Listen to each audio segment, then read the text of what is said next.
오늘 다시 한번 예배 자리에 나온 우리 대학 부지체들을 주님의 이름으로 환영하고 축복합니다. 성경은 창세기 1장 1절부터 굉장히 범우주적인 엄청난 선포를 하면서 이 메시지를 전달하기 시작을 합니다. 창세기 1장 1절에서 선포되는 내용이 뭐죠?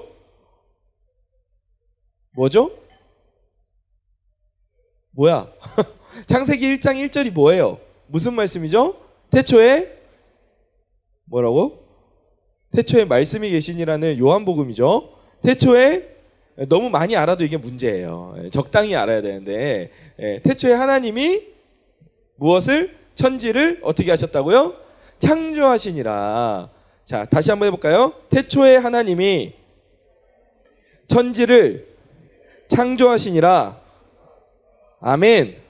이게 창세기 1장 1절에 성경책 66권의 가장 첫 줄에 이 말씀이 딱 박혀 있어요.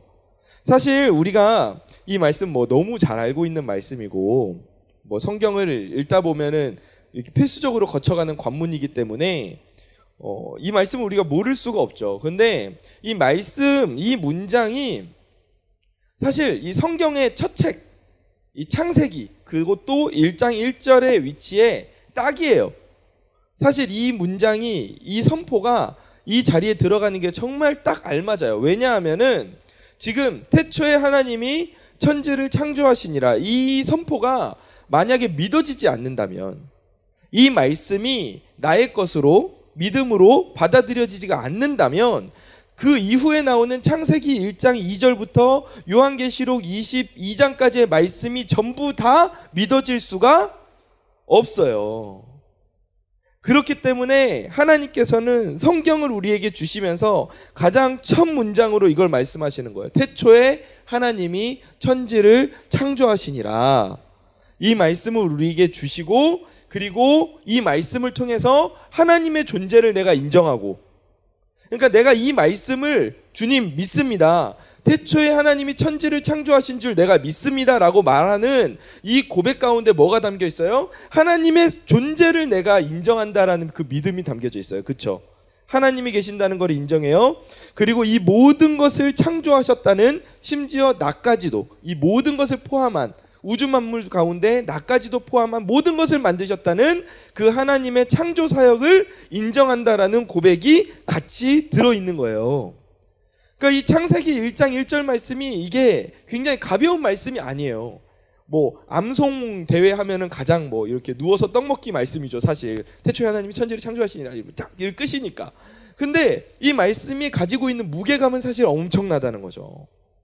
이 말씀을 내가 믿느냐 믿지 못하느냐, 받아들이느냐 받아들이지 못하느냐, 내 것이 되느냐 내 것이 되지 않느냐에 따라서 그 이후에 나오는 성경책의 끝까지의 모든 내용이 나의 것이 될 수 있느냐 없느냐가 판가름이 난다는 거예요.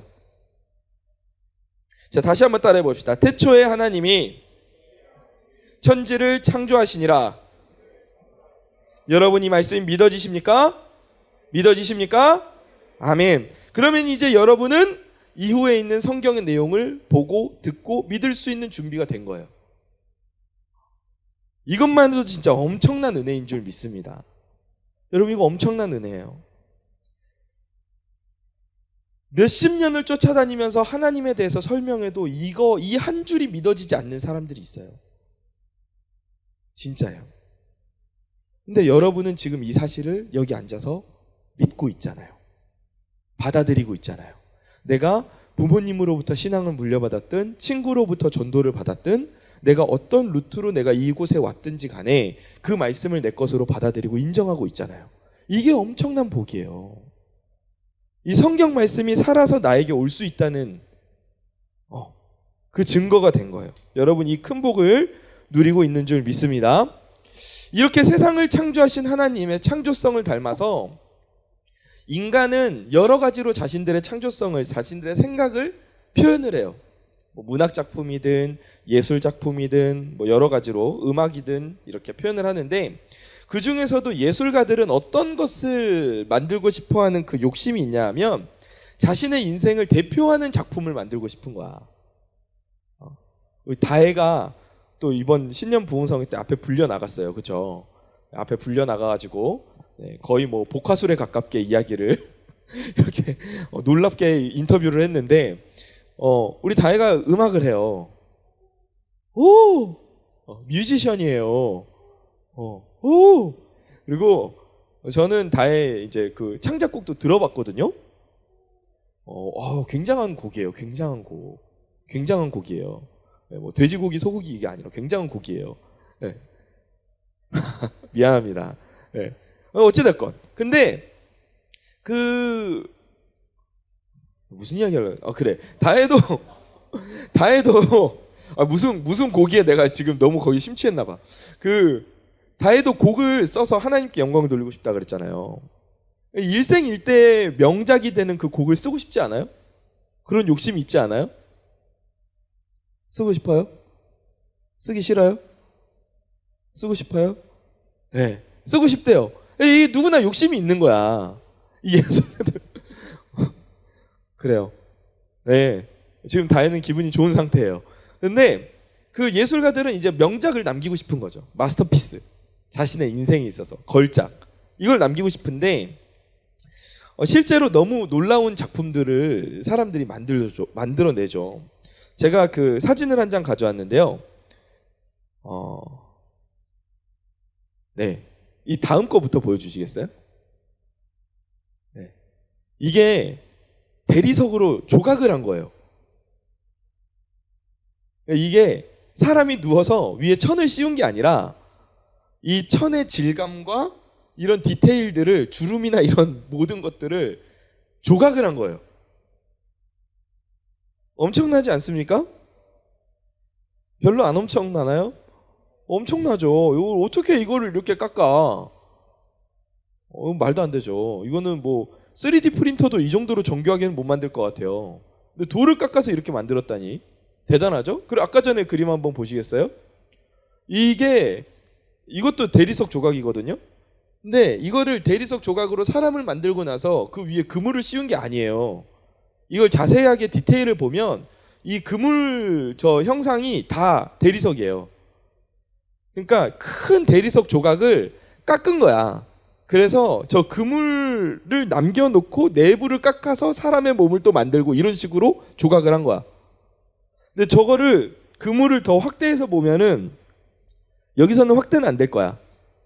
이렇게 확대해서 보면 이게 그 그물 디테일이 엄청나요.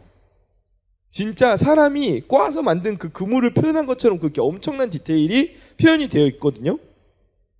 대체 이걸 어떻게 조각했을까 싶은 작품들이 이 세상에 너무너무 많아. 너무너무 많아. 이런 작품을 만든 사람들의 마음은 어떨까? 이런 명작을 만든 사람들의 마음은 어떨까? 저라면 가만히 안 있죠. 조용히 있겠어요? 내가 만든 작품이라고 온 천하에 다 알리고 진짜 뭐 사진 찍어서 올리고 난리가 나죠. 온 동네방네 광고할 거예요. 저라면 마음 가운데 자부심을 넘어서 자만하는 마음까지도 생길 것 같아요. 근데 이 참 사람의 능력이라는 게 엄청나게 대단한 것처럼 보이지만 우리가 실제로 조금만 알고 조금만 들여다보면 이 사람의 능력이라는 게 얼마나 미미한 것인지 몰라요. 어느 한 유명한 조각가가 있었어요. 근데 자신의 작품을 보고 사람들이 너무 칭찬을 하는 거야.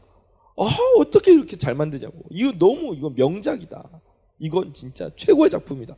그래서 너무 칭찬을 많이 들으니까 이 사람이 하늘 높은 줄 모르고 막 코가 높아졌어. 그래서 뭐 이제 뭐 사람도 뭐 보이지도 않아. 그냥 나 이거 만든 사람이야. 와, 그렇지 뭐 별거 아니야. 이거 하루면 만들어. 이러면서 이거. 근데 어느 날 술에 막 취해가지고 이제 그날도 막 술집에서 막 이렇게 막 떠들다가 술집의 문을 탁 열고 나섰는데 이제 오밤중에 나간 거예요. 딱 나섰는데 그 새벽 밤하늘을 탁 올려다 보니까 밤하늘에 뭐가 펼쳐져 있어요? 별들이 너무너무 많은 거야. 근데 그 사람이 그걸 보면서 하나님이 뭔가 영감을 주신 것 같아. 딱 깨달은 게 뭐냐 하면 야, 내가 만든 작업물이 아무리 아름다워도 하나님이 창조하신 이 창조 세계에 비하면 그 아름다움이 아무것도 아니구나. 비할 바가 안 되는구나. 이거를 깨달은 거야. 그래서 이 사람이 다시는 자만하지 않았다고 해요. 그리고 사람들이 누군가가 자신을 칭찬, 뭐 이렇게 어떻게 이렇게 아름다운 작품 만들었어요. 그러면 나의 이 능력보다 하나님의 위대하심이, 하나님의 창조성이 더 대단하다라고 찬양하는 고백만 했다고 해요. 이렇게 하나님께서 천지를 창조하셨어요. 하나님의 창조는 이 사람의 창조와 비교도 안 될 정도로 어마어마하고 그 스케일과 그 깊이가 비교할 바가 안 돼요. 이것은 진짜 하나님만 하실 수 있는 일이에요. 하나님이 천지를 창조하시고 그 공간을 채워나가기 시작하시고 마지막으로 인간을 만드셨어요. 그리고서 하나님이 지지난주의 말씀 여러분 기억나요? 뭐라고 말씀하셨다고요? 보시기에 심히 좋았더라. 보시기에 심히 좋았더라라고 말씀하세요. 하나님은 완벽하신 분이십니다. 하나님은 전지전능하신 분이에요. 하나님은 허점이 없으신 분이에요. 근데 그 하나님께서 보시기에 심히 좋았다는 거예요. 결점이 없다는 거예요. 완벽하다는 거예요. 인간이 만들고서 보기에 너무 좋아 그러면 허점이 있을지 몰라. 하지만 하나님이 보시기에 심히 좋았다는 건 그 자체로 너무나도 완벽하다는 거예요. 이 세상을 하나님께서는 결점이 하나도 없는 극한의 명작, 마스터피스로 이 모든 창조 세계를 만들어내셨어요. 이게 하나님의 창조예요. 그리고 그 창조물들 가운데에 누가 있었다? 나와 여러분이 있었다. 라는 거예요. 하나님의 다른 창조물들도 하나님이 보시기에 심히 좋았어. 완벽했어. 하지만 하나님께서는 다른 창조물들과 다르게 사람을 만드실 때 더 공을 들이셨어요. 저와 여러분을 만드실 때 더 공을 들이셨어요. 하나님은 사람의 코에 생기를 불어넣어서 사람을 호흡하는 생명인 생명으로 만드셨어요. 즉 정리하면 뭐예요? 하나님의 영이 우리 육체 가운데 함께 거하시는 존재가 된 거예요. 이거는 모든 창조 세계의 창조물 중에 인간만이 유일하게 가지고 있는 특징이에요. 하나님의 영이 우리 육체 가운데 거하고 계세요. 우리와 함께 거하고 계세요. 그래서 내 몸은 단순히 세상에서 말하는 진화의 산물이 아니에요. 세상에서 말하는 단순한 그냥 몸이 아니에요. 내 몸은 하나님의 영이 내주하시는 하나님의 성전인 줄 믿으시기 바랍니다. 동시에 그리스도의 몸인 줄 믿습니다. 그러니까 내가 가치가 있어요, 없어요? 가치가 있어요, 없어요? 있죠. 그 가치가 엄청나죠. 단순한 진화의 산물이 아니에요. 단순한 그냥 단백질의 구성 조합이 아니에요. 우연의 일치로 만들어진 존재가 아니란 말이에요. 하나님께서 우리를 만드셨고 우리를 보시고 심히 좋았더라라고 평가하신 그 작품, 마스터피스가 바로 나와 여러분들이라고요. 이렇게 우리는 그 자체만으로도 엄청난 가치가 있어요. 하나님이 우리 가운데 거하신다는데 엄청난 가치가 있어요. 그런데 여기서 더 나아가서 하나님께서는 우리를 그냥 두지 않으시고 당신의 자녀로 불러주신다고 약속하시는 거예요. 그리고 우리를 하나님의 자녀로 삼으시고 하나님이 가지신 왕권과 제사장권을 우리에게 주시면서 너희가 왕같은 제사장으로서 이 세상 가운데 생육하고 번성하는 다스리는 복을 너희가 누려라. 이렇게 우리에게 약속을 하시는 거예요. 그 복을 우리가 받았어요. 제가 받았고 여러분이 받았어요. 받았어요. 받았다고. 아멘. 사랑하는 우리 대학부 지체 여러분, 저와 여러분은 바로 이런 가치를 가진 사람들이에요. 이걸 우리가 꼭 기억해야 돼요. 우리가 나 자신의 가치를 바라볼 때 너무너무 헷갈리는 세상을 우리는 살고 있어요.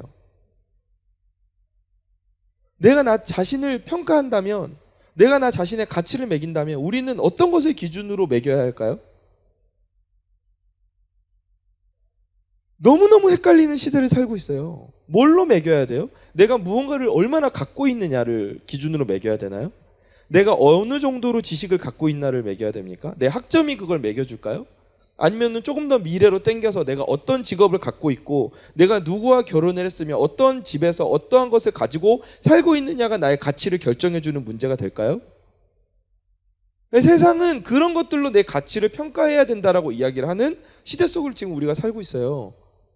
심지어 세상도 야 그런 거 아무 쓸데없어 다 허무한 거야 막 이런 이야기까지 우리한테 한다니까. 그러니까 우리가 너무 헷갈리는 거야. 여러분 그런데 우리가 어떤 가치를 가지고 있는 사람이에요? 하나님의 창조 사역을 보면 우리가 어떤 가치를 가지고 있는 사람입니까? 하나님의 명작이라는 거예요. 하나님이 나와 함께 하신다는 거예요. 이 세상의 창조주가 나와 함께 하시겠다고 약속하시는 거예요. 나는 엄청난 가치를 가진 사람이라는 거죠. 엄청난 가치를 가진 존재라는 거죠.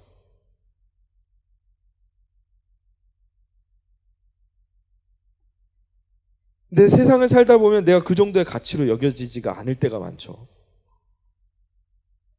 잘 모르겠는 때가 많아요. 하나님께서 나를 창조하시고 나를 명작이라고 말씀을 하신다는데 지금 내 삶을 보면 뭔가 하나님의 창조 과정 가운데에서 뭐 불량품이 하나 나오지 않았나 이렇게 느껴질 때도 있어요.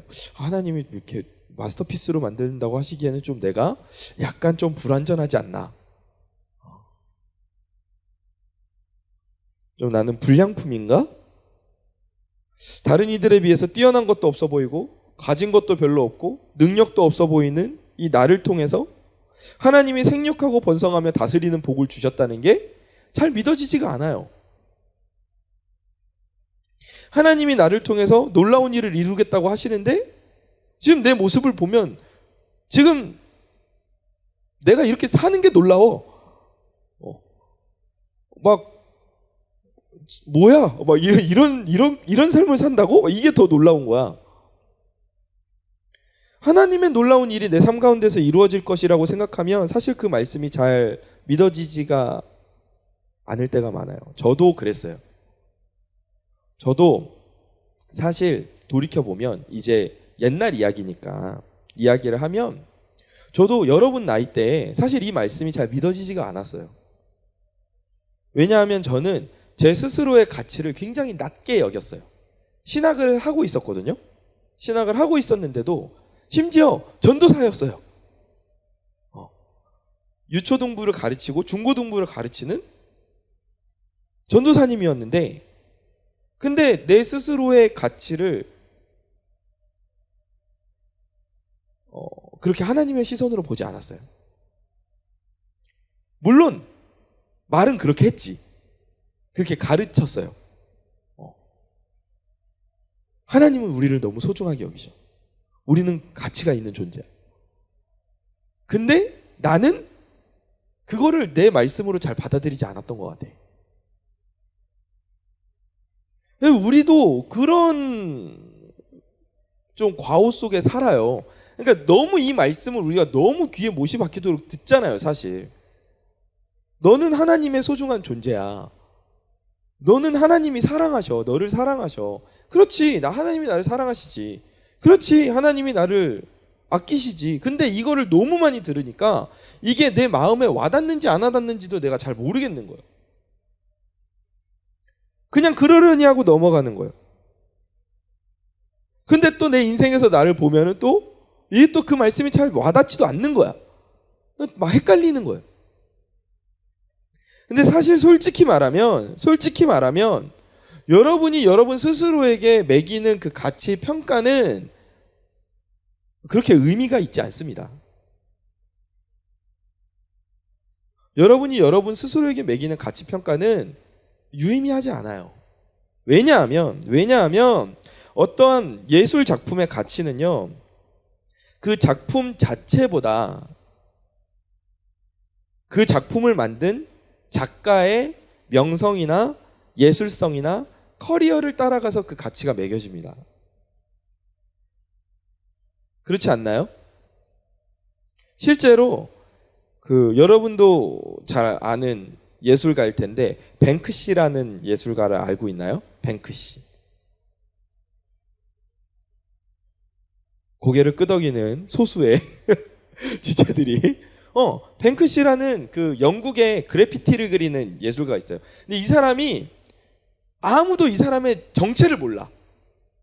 그러니까 익명으로 어느 날 밤에 막 영국 담벼락에다가 이렇게 그래피티 그리고 막 하고 그러면은 거기가 명소가 돼가지고 막 사람들이 막 그 앞에서 막 사진 찍고 막 벽을 통째로 막 이렇게 옮겨가지고 막 예술 작품이라고 전시하고 막 이런 일이 일어나요. 근데 어느 날 한 길거리에서 노인이 그림을 막 판매했어요. 그림을 팔았어. 한 장에 한 6만 원, 7만 원 정도의 그림을 팔았어요. 액자 이렇게 껴가지고. 그래서 사람들이 막 이렇게 지나가면서 그림을 보는데 이렇게 지나가다가 한두 사람이 이제 막 그림을 사가는 거예요. 그냥 이거 집에 걸어놓으면 괜찮겠네. 막 사갔어요. 그런데 그날 저녁에 뱅크 씨가 자신의 SNS에 뭐라고 올렸냐 하면 오늘 그곳에서 그 노인이 팔았던 그림이 전부 다 자신의 작품이라는 거야. 진품이라는 거야. 그걸 인증하는 글을 올린 거예요. 자, 6, 7만 원에 팔렸어요. 그 작품이 그 다음날 얼마가 됐을까요? 억대가 됐어요. 여러분 어떤 생각이 드세요? 나도 그 그림 좀 살 걸, 그런 생각이 들어요. 사실 나도 좀 그런 생각이 들기는 했어요. 나는 왜 나한테 왜 그런 기회가 오지 않았을까, 이런 생각도 했는데 뭐 살 수 없지, 외국이었으니까. 근데 보세요. 그러니까 그 그림이 자신의 가치를 두고 나는 얼마예요 라고 말하지 않았어요. 그 그림을 누가 그렸느냐에 따라서 똑같아 보이는 그림도 그 가치가 천차만별인 거예요. 마찬가지예요. 피조물인 사람이 스스로 자신의 가치를 매긴다? 이것은 사실 불가능해요. 왜냐하면 내가 나 스스로의 가치를 정확히 보고 있다고 아무리 자부심을 가져도 내가 나를 모르는 부분조차 너무 많은 거야. 내가 나를 몰라요. 옛날에 여러분 태어나기 전 노래인가요? 김국환 씨가 부른 타타타라는 곡이 있어요. 굉장히 철학적인 곡이에요. 내가 나를 모르는데 남들 너를 알겠느냐, 뭐 이런 곡이 있어요. 한 치 앞도 모두 몰라 다 안다면 재미없지, 막 이런 가사의 곡이 있어요. 근데 그 가사처럼 내가 나를 자신을 너무 몰라. 그렇기 때문에 내 정확한 가치는 나를 만드신 창조주 하나님만이 아시는 거예요. 그리고 나의 정확한 가치를 매기실 수 있는 분도 오직 하나님 한 분이에요. 내 옆 사람이 나의 가치를 매겨주지 않아. 내 선배가, 내 직장 상사가 내 가치를 매겨주지 않아. 교수님이 내 가치를 매기지 않아요. 우리 학점은 매기죠. 하지만 내 가치를 매기지는 않아요.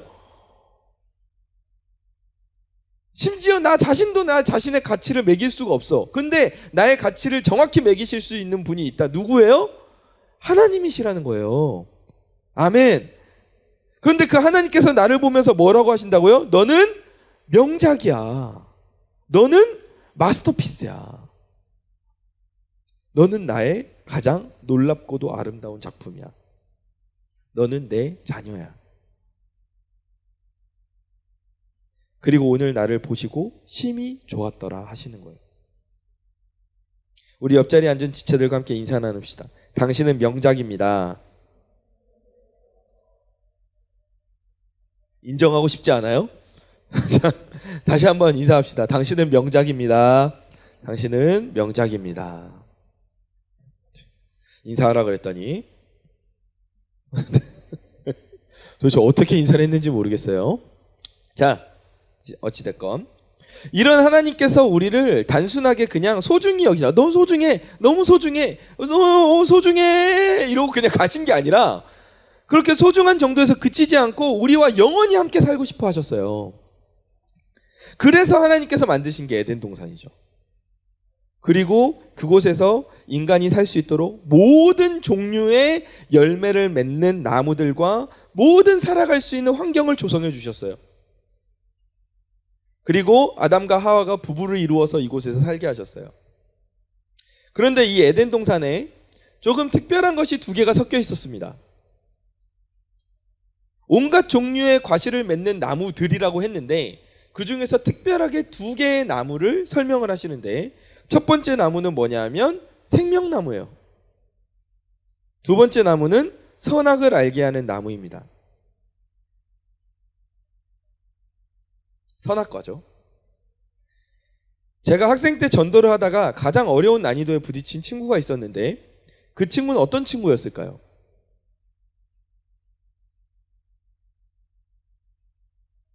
대대로 모든 집안이 불교 신자였던 친구가 전도하기 어려웠을까요? 아니면 뭐 염세주의자 있잖아요. 막 인생 뭐 살아봤자 뭐 있냐 막 이러면서 막 중딩이 막 인생 살아봐야 뭐 있냐 막 이러면서 뭐 있지 알지도 못하면서 막 그런 이야기하는 친구가 전도하기 힘들었을까요? 가장 전도하기 힘든 애가 누구였냐면 성경을 애매하게 알고 있던 놈이 가장 전도하기 힘들었어요.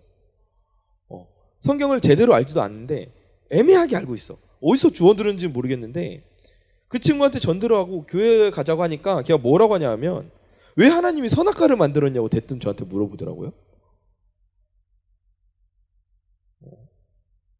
도전장을 내밀었어요. 애초에 하나님이 선악과를 만들지 않았으면 인간은 지금도 에덴 동산에서 살고 있지 않았겠냐. 선악과를 하나님이 만드셔서 인간을 에덴 동산에서 내쫓은 거 아니냐. 그런 하나님을 어떻게 믿냐 라고 하더라고요. 우리 집에서 지금 이번 주에 에덴에서 나온 한 생명이 있습니다. 그 에덴 산부인과에서 태어났거든요. 근데 이제 에덴 산부인과를 떠나서 지금 우리 집에 왔어요. 그래서 지금 에덴 동산에서 이렇게 나온 영혼이 있는데 하여간 그렇게 말하더라고요 저한테. 근데 내가 그 당시에 그 질문에 대답을 하지 못했다니까. 너무 안 돼. 난 지금까지도 생각이 나요. 내가 그때 제대로 설명을 했었어야 되는데 한으로 남아. 여러분은 그 한이 없길 바랍니다. 진짜 한으로 남았어요 지금까지. 그 친구의 연락처를 너무너무 알아내고 싶어요. 지금이라도 전화해서 말해주고 싶어요. 자, 그러면 우리가 질문을 해봅시다. 하나님께서는 왜 선악과를 만드셨을까? 모든 것을 다 아실 텐데 왜 만드셨을까? 사실 우리는 알고 있어요. 다년간의 신앙생활과 여러 부서를 거쳐오면서 이것이 인간에게 자유의지를 주시기 위함이었고, 그리고 이것이 진정으로 우리를 사랑하셔서 만드셨다는 것을 우리는 너무 잘 알고 있습니다. 근데 실제로 말씀을 보면요, 실제로 말씀은 창세기 2장 9절을 보면 동산의 모든 나무가 보기에 좋았다라고 말씀을 하세요. 그 땅에서 보기에 아름답고 먹기에 좋은 나무가 나게 하시니, 그러니까 모든 나무가 다 보기에 좋고 먹기에 좋은 나무였다는 거예요. 그러니까 하나님께서는 그 나무 가운데에는 선악을 알게 하는 나무도 포함이 되고 생명나무도 포함이 되는 거예요. 모든 나무였으니까. 그렇다면 하나님께서는 선악을 알게 하는 나무를 창조하실 때 그 안에 불순한 이유, 인간을 함정에 빠뜨리고자 하는 음흉한 목적, 그 목적으로 그 선악을 알게 하는 나무를 만드신 게 아니라는 거죠. 그 안에는 하나님의 선한 목적이 담겨 있다는 거예요. 하나님이 그 모든 나무들을 만드시고 보기에 좋았다라고 하셨기 때문에 그 가운데에도 선한 목적이 있는 거예요. 선악을 알게 하는 나무 가운데에도. 여러분, 그도 그럴 것이 만약에 함정을 팠다 칩시다. 그럼 누가 함정을 동산 중앙에 그렇게 눈에 띄게 만들어 놓겠어요? 여러분이 만약에 아담과 하와를 함정에 빠뜨려야 된다고 생각을 해보세요. 선악과를 얘네가 먹게끔 만들어서 에덴 동산에서 내쫓고 싶어, 얘네를. 그럼 선악과를 어디다 놓겠어요? 동산 중앙에 떡하니 놓겠어요? 아니지. 어디 저기 동산 구석지에다가 이렇게 사과나무들하고 배나무들 사이에다가 이렇게 딱 한 그루 이렇게 숨겨놓겠지. 그래서 사과네 하고 먹고 배네 하고 먹고 이건 뭐야 하고 먹다 선악과 이렇게 하게끔 만들어야 되지 않겠어요? 함정을 팔려면 그렇게 파야지. 근데 하나님께서 선악과를 동산 중앙에다가 떡하니 심어 놓으셨다니까. 그것도 생명나무 옆에다가. 너무 대조적이지 않아요? 너무 아이러니한 인테리어 아니에요? 인테리어를 해도 이렇게 인테리어를 하실 수가 있을까? 인간의 생명으로, 영원한 생명으로 인도하는 나무와 죽음의 구렁텅이로 인도하는 나무가 같이 있어. 인간에게 손짓하는 거야. 이리 와, 이렇게. 근데 여러분, 분명한 건 뭐예요? 앞서 말했듯이 생명나무와 선악을 알게 하는 나무 모두, 이 두 그루의 나무들이 하나님의 선한 목적을 가지고 있지 않았다? 가지고 있었다라는 거예요. 하나님의 선한 목적을 가지고 있었어요. 자, 생명나무는 그 자체로 영원한 생명을 살게 하니까 선한 목적이에요. 그죠? 선한 목적이에요. 그렇다면 선악을 알게 하는 나무는 도대체 어떤 선한 목적이 그 나무에게 있었냐? 아담과 하와는 이 선악을 알게 하는 나무를 통해서 유일하게 이 동산 가운데에서 금지된 하나님의 명령을 깨달을 수 있었어요. 그 동산에서 자기 위에 있는 존재는 사실 느낄 수가 없어. 느낄 수가 없거든. 그런데 그 금지된 룰, 이 선악을 알게 하는 나무의 열매를 먹지 말라, 이 룰을 내가 가짐으로 인해서 그 나무를 볼 때 그 룰이 떠오르고, 그리고 그 룰이 떠오르면 나를 만드신 분은 하나님이시지, 나는 하나님의 말씀에 순종하며 살아갈 때 이 모든 에덴 동산을 내가 누릴 수 있어. 내가 하나님의 품 안에 거하고 하나님의 말씀에 순종하고 하나님과 동행하며 살 때 나는 이 모든 것을 누릴 수 있어. 이거를 깨닫는 거예요. 뭘 보면서? 선악을 알게 하는 나무를 보면서 그걸 깨닫는 거예요. 굉장히 중요한 역할을 하는 인테리어인 거예요. 사랑하는 우리 대학 부지체 여러분, 우리가 하나님과 동행하기 위해서는 하나님이 내 인생의 주인임을 반드시 고백해야 돼요. 하나님께 우리의 인생의 주권을 드릴 때 우리는 그제서야 하나님과 함께 살 수가 있는 거예요. 하나님과 동행할 수 있는 거예요. 그래서 우리는 삶에서 하나님의 존재를 느낄 수 있는 수많은 장치들을 만나요. 왜냐하면 내 인생이 하나님의 것이기 때문에 그게 내 삶에서 자꾸 드러날 수밖에 없어요. 우리는 하나님의 창조물이기 때문에 자꾸 드러나. 나도 모르는 사이에 내가 하나님의 창조물이고 내가 하나님의 섭리 가운데 살아가고 있음이 자꾸 막 내 인생에서 드러나는 거야. 내가 의도하지 않았는데도. 그런데 그 가운데에서도 내가 하나님을 캐치하지 못하고 느끼지 못하고 깨닫지 못하고 하나님을 내 인생의 주인으로 인정하지 않으면 우리가 그거 다 놓치는 거야. 하나님과 함께 동행할 수가 없는 거예요. 그 삶의 장치, 에덴 동산에서는 하나님의 살아계심을 알 수 있게 하는 그 장치가 바로 선악을 알게 하는 나무였어요. 아담과 하와는 선악을 알게 하는 그 나무를 보면서 하나님을 봤어요. 그리고 매일 선택할 수 있었어요. 하나님께 순종해서 여호와께서 나의 하나님을 인정하고 하나님과 동행하며 이 모든 것을 누리면서 살 것인지, 아니면 그렇게 하지 않을 것인지. 그리고 올바른 선택을 이들이 했을 때 하나님과의 동행으로 이어졌고 하나님께서 주시는 복을 온전하게 누릴 수가 있었던 거예요. 자, 다시 앞서 했던 질문으로 돌아가겠습니다. 하나님은 왜 동산에 두 그루의 나무를 심어두셨을까? 그것도 동산 중앙에 떡하니 인테리어를 그렇게 하셨을까? 하나님이 우리를 창조하시면서 우리에게 원하셨던 건 딱 하나예요. 내가 너와 함께 영원토록 더불어 살면서 하나님 나라를 누리면서 살고 싶다. 이게 하나님께서 우리에게 창조하시면서 우리에게 원하셨던 딱 한 가지예요. 내가 너랑 영원히 같이 살고 싶어. 내가 너랑 영원히 같이 살고 싶어. 영원히 나랑 같이 살자. 이게 하나님의 우리를 창조하시고서 우리에게 원하신 딱 한 가지예요. 그리고 영원토록 살아가는 것은, 영원토록 사는 것은 생명나무의 열매를 먹음으로써 달성할 수가 있었어요. 그리고 하나님과 더불어 하나님 나라를 누리며 사는, 하나님과 동행하는 것은 선악을 알게 하는 나무의 열매를 먹지 않음으로써 달성할 수가 있었어요. 그러니까 정리하면 뭐예요? 생명나무의 열매를 먹음으로써 우리는 영원한 생명을 누릴 수 있었고, 선악을 알게 하는 나무의 열매를 먹지 않음으로써 하나님과의 영원한 동행을 누릴 수 있었던 거예요. 그렇기 때문에 하나님의 핵심 가치가 그 두 그루의 나무 가운데 담겨 있는 거예요.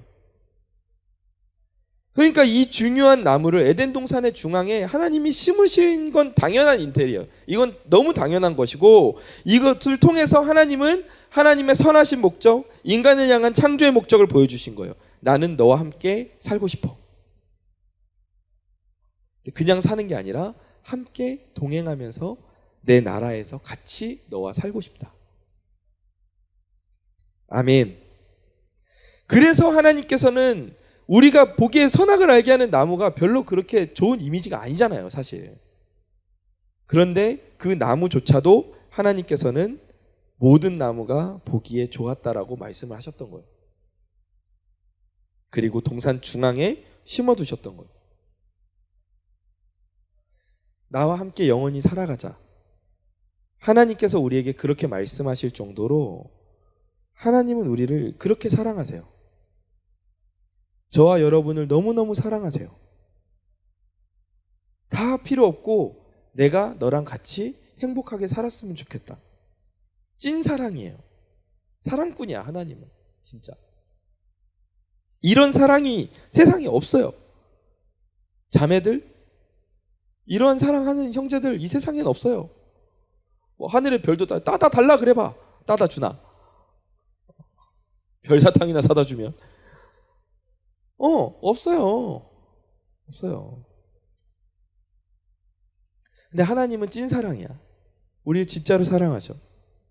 그리고 하나님은 정말로 그런 능력이 있으셔. 내가 너를 사랑하기 때문에 이 모든 것을 너를 위해서 줄 수 있어. 사람이 그렇게 말하면 네가 뭐 이렇게 말할 수 있지만 하나님이 그렇게 하실 수 있는 능력이 있는 분이야. 우리는 그런 대단하신 하나님의 사랑을 받고 있어요. 하나님이 오늘 우리에게 뭐라고 말씀하십니까? 너는 나의 마스터피스야. 너는 나의 명작이야. 너 스스로 너의 가치를 떨어뜨리지 마라. 너 스스로 폄하하지 마라. 세상이 말하는 소리에 귀 기울이지 마라. 너는 나에게 있어 너무 소중한 존재야. 너의 가치는 다른 누구도 아닌 내가 결정한다라고 하나님께서 말씀하십니다. 아멘. 그 하나님께서 우리를 사랑한다 하시고 오늘 우리와 함께 살자고 하세요. 주님께서 사랑의 음성으로 오늘 우리를 부르고 계십니다. 오늘 우리를 부르고 계세요. 그 부르심에 우리는 어떻게 해야 될까요? 어떻게 해야 될까요? 못 들은 척하고 살아야 될까요? 응답해야겠죠. 하나님의 부르심에 응답해야겠죠. 하나님, 맞아요. 저는 하나님의 명작입니다. 마스터피스예요. 세상이 무엇이라고 하든지 저는 하나님의 작품이에요. 제가 스스로 그것을 인정하고 그 명작답게 살아갈 수 있는 능력과 힘을 저에게 주세요. 하나님과 동행할 때 그 가치가 우리들에게 주어질 것입니다. 하나님의 부르심에 응답하며 감사하며 나아가는 저와 여러분이 되기를 주님의 이름으로 간절히 축원합니다. 명작으로서 하나님 나라를 누리고 나누는, 우리 한 사람 한 사람의 명작이 모인 여기는 거의 뭐 루브르 박물관 뺨치는 수준 아니겠어요? 네.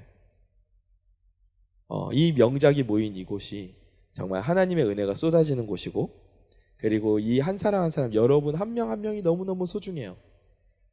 여러분 스스로의 가치를 소중히 여기시고 여러분의 옆에 앉은 공동체 구성원들의 가치를 소중히 여기시기 바랍니다. 어느 누구도 하나님께서 허투루 만들지 않으셨어요. 하나님께서 그 사람을 만드신 창조의 목적이 반드시 있습니다.